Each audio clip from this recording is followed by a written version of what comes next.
रेत से चीनी अलग करना। एक बार बादशाह अकबर, बीरबल और सभी मंत्रीगण दरबार में बैठे हुए थे। सभा की कार्यवाही चल रही थी।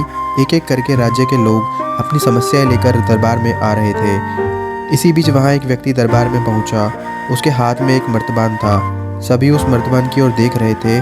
तभी अकबर ने उस व्यक्ति से पूछा, क्या है इस मर्तबान में? उसने कहा, महाराज, इसमें चीनी और रेत का एक मिश्रण है। अकबर ने फिर पूछा, किस लिए? अब दरबारी ने कहा, गलती माफ़ हो महाराज, लेकिन मैंने बीरबल की बुद्धिमत्ता के कई किस्से सुने हैं।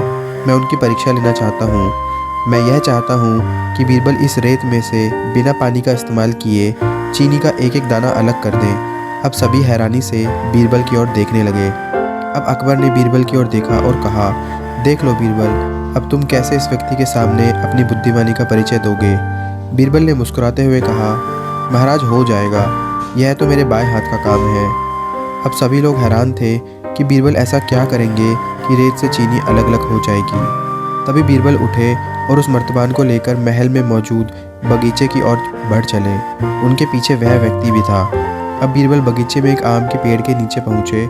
अब वह मर्तबान में मौजूद रेत और चीनी के मिश्रण को एक आम के पेड़ के चारों तरफ फैलाने लगे। तभी उस व्यक्ति ने पूछा, अरे यह क्या कर रहे हो? इस पर बीरबल ने कहा, यह आपको कल पता चलेगा। इसके बाद दोनों महल में वापस आ गए। अब सभी को कल सुबह का इंतज़ार था। अगली सुबह जब दरबार लगा तो अकबर और सारे मंत्री एक साथ बगीचे में पहुंचे। साथ में बीरबल और रेत व चीनी का मिश्रण लाने वाला व्यक्ति भी था। सभी आम के पेड़ के पास पहुंच गए। सभी ने देखा कि अब वहां सिर्फ रेत पड़ी हुई है। दरअसल रेत में मौजूद चीनी को चींटियों ने निकालकर अपने बिल में इकट्ठा कर लिया था और बची कुची चीनी को कुछ चींटियां उठाकर अपने बिल में ले जा रही थी। इस पर उस व्यक्ति ने पूछा, चीनी कहाँ गई? तो बीरबल ने कहा, रेत से चीनी अलग हो गई है। सभी जोर जोर से हंसने लगे।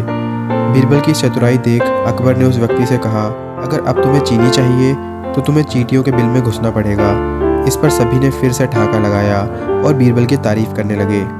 सीख: किसी को नीचा दिखाने का प्रयास आपके लिए हानिकारक हो सकता है।